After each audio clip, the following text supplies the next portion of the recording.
Du coup, deuxième sujet de la semaine donc sur la rubrique cinéma, qui est donc une belle course avec à l'affiche Danny Boone et Lynn Renault. Alors déjà sur le plan, on va dire, de l'acteur et de l'actrice, Lynn Renault, j'en suis pas spécialement fan, et Danny Boone, son second rôle dans Joyeux Noël avec Bienvenue chez les Ch'tis est encore très sincèrement surcoté parce que en fait le film par rapport à La Grande Vadrouille n'a pas le même niveau. Il est marrant à regarder une fois ou deux, mais on s'en lasse rapidement, faut quand même pas se mentir. Alors j'avoue que ce film-là je l'ai, mais voilà. Ça, je tiens quand même à dire que les entrées au cinéma ne font pas tout par rapport à la qualité d'un film. Et une belle course, alors j'ai été curieux parce que je l'ai vu, j'ai vu le truc. Et d'habitude, je donne très peu de chance à Danny Boone, hein, honnêtement. Mais alors, d'habitude, dans le genre comique, ça me fait pas trop marrer dans ce domaine-là. Mais là, on est dans un mélodrame avec un peu une histoire bien tirée et ficelée. Et j'avoue que je me suis laissé séduire dans le sujet. J'ai regardé 5-10 minutes et j'ai jamais lâché le film du début jusqu'à la fin. Donc déjà, me connaissant moi-même, je m'étais dit à ce moment-là, ah, il y a du potentiel. Alors, une belle course, c'est donc une vieille dame, sur le sujet de l'histoire, qui demande donc à un chauffeur de passer à travers les rues de Paris, de prendre son temps, car visiblement, où elle quitte sa maison natale, elle va aller en maison de retraite. Donc, cette vieille dame, c'est le sujet du film. Alors, c'est vrai qu'au départ, j'avais quand même cette appréhension de me dire que, d'accord, on va juste parler de trois souvenirs, et en fait, bon, l'histoire, en fait, elle va être, voilà, portée uniquement sur madame. Et en fait, pas tant que ça, car il y a à la fois l'histoire du chauffeur partiellement, qui au départ était gris, donc ce que joue Danny Boone, et je trouve qu'il joue très bien. C'est assez rare de le voir dans ce genre de personnage. Et Lynn Renault, ce qui est intéressant, c'est qu'on voit toute son histoire, mais une histoire où tu pourrais penser qu'elle serait banale et complètement basique, et là tu te prends claque sur claque à chaque intensité du film de sa jeunesse jusqu'à son âge. Et sa jeunesse et sa vie, c'est une vraie tragédie. C'est très émouvant. Alors, ce qui est assez étonnant dans une belle course, déjà, c'est que on montre beaucoup de clichés de l'époque des années 50 avec la vision des gens, comment on voyait les choses. Et j'avoue, parce que c'était très bien représenté, parce que malheureusement, pour les femmes de l'époque, on s'en rend pas compte, mais c'était une véritable torture, honnêtement. Il y a une chose qui m'a beaucoup ému, c'est que dans ce film, en fait, elle a été victime de violences conjugales, et à l'époque, elle n'a pas tué son mari, elle s'est juste défendue, et on l'a foutue en tôle. Et avant de spoiler, je veux quand même montrer cet état d'esprit qui m'a beaucoup plu. C'est qu'on ne se rend pas compte qu'avant, il y a une époque, sur le plan juridique et puis surtout sur le droit des femmes, c'est qu'une femme pouvait facilement être bafouée sans accusation ou autre, que la légitime défense n'existait pas, et qu'elle pouvait prendre tarot pour finir en tôle. Et je trouve que ce film l'a très bien représenté sur ce domaine-là. Ensuite, sur l'aspect d'une maison de retraite. Court cliché parce que ça ne dure pas très longtemps, malheureusement. Qu'est-ce que la vie d'un être humain? Parce que dans une belle course, on vit, on rencontre des gens, on traverse le temps, mais en fait, depuis l'école jusqu'à la vie d'une personne âgée qui finit une maison de retraite, on vous prive de tous vos droits. Vous restez dans une maison, vous n'avez plus le droit d'en sortir. C'est vrai que c'est une tragédie auquel que j'ai pas du tout envie de vivre personnellement. Bien plus tard, et même ça, cette option-là, j'ai pas envie de la tenter.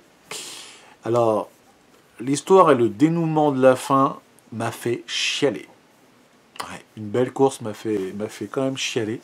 Parce que j'avoue que je m'y attendais pas à ce coup-là. Franchement, je me suis un peu laissé avoir sur ce côté-là. Honnêtement, c'était un film excellent.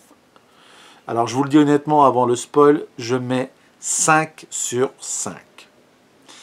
Parce que cette histoire, je vais vous la raconter maintenant, pour ce court résumé sur le spoil. Donc, elle part en maison de retraite. Mais durant tout ce trajet, elle va raconter sa vie. Dès le départ, on apprend que ses parents ont été exécutés par les Allemands. Donc une vraie tragédie.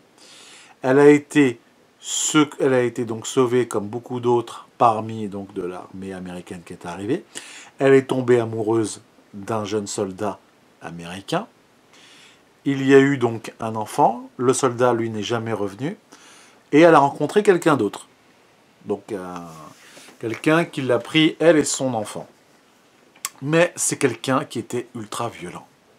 D'une violence, mais sans vergogne, qui la frappait, brutalisait, et surtout, cet aspect qu'on le dit souvent, c'est que ce n'est pas parce qu'on est marié avec une personne qu'on doit se permettre de faire quand on veut les choses de la vie.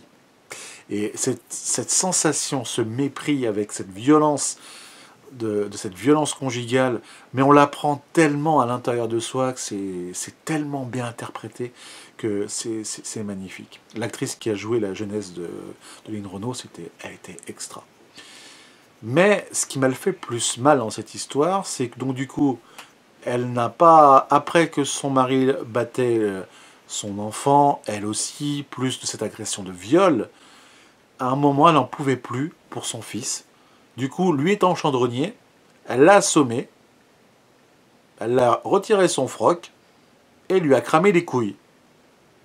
Alors, on se dira sur le concept, bah, c'est quand même glauque, mais c'est entièrement mérité pour cette espèce de personnage.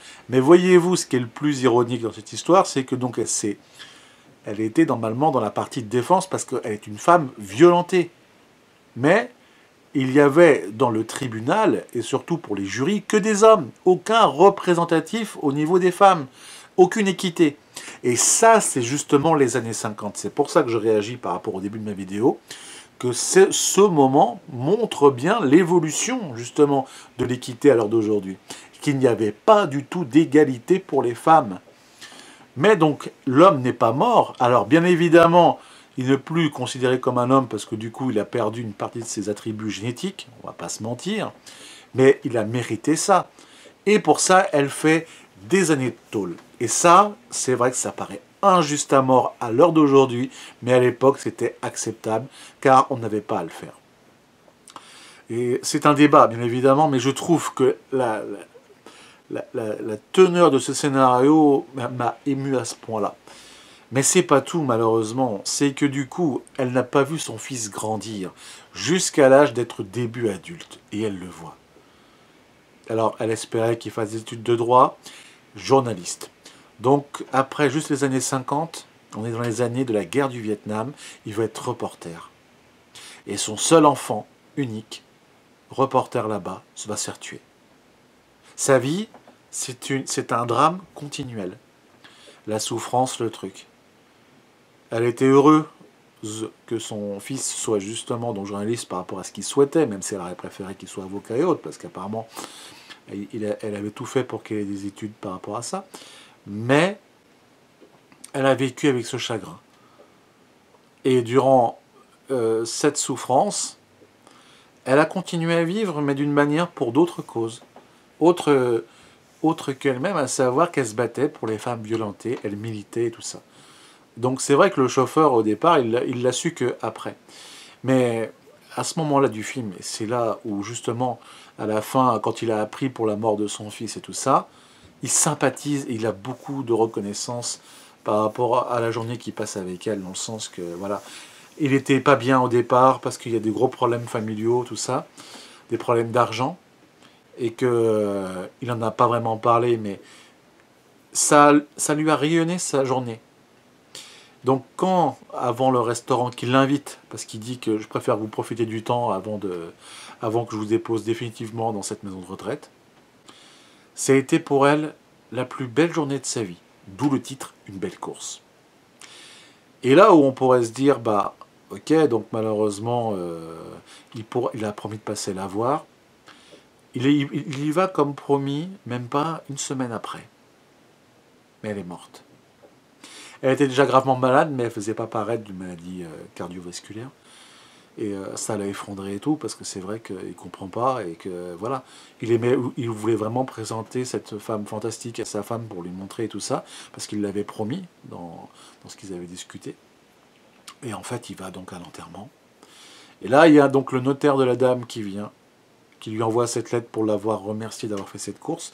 Et d'ailleurs, ce qui est ironique, c'est qu'il lui a offert lui-même le prix du restaurant.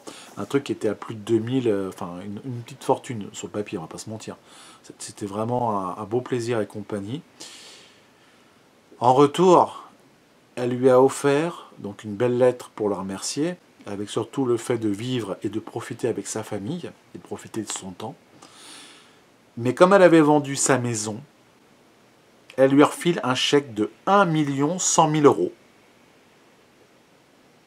Alors vous imaginez cette sensation, comment ça a été filmé et tout. Moi, ça m'a vraiment ému, ça m'a fait vraiment, parce que je m'y attendais pas. Je m'attendais de ces genre, elle avait plus rien, donc en fait, sa maison était, voilà, pour moi, il me semblait qu'elle était ruinée.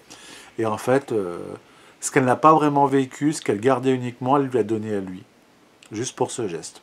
Je trouvais ça vraiment magnifique. Donc, ce film, je vous le conseille réellement de le voir de vos propres yeux. C'est très rare de voir des films français d'une si belle qualité.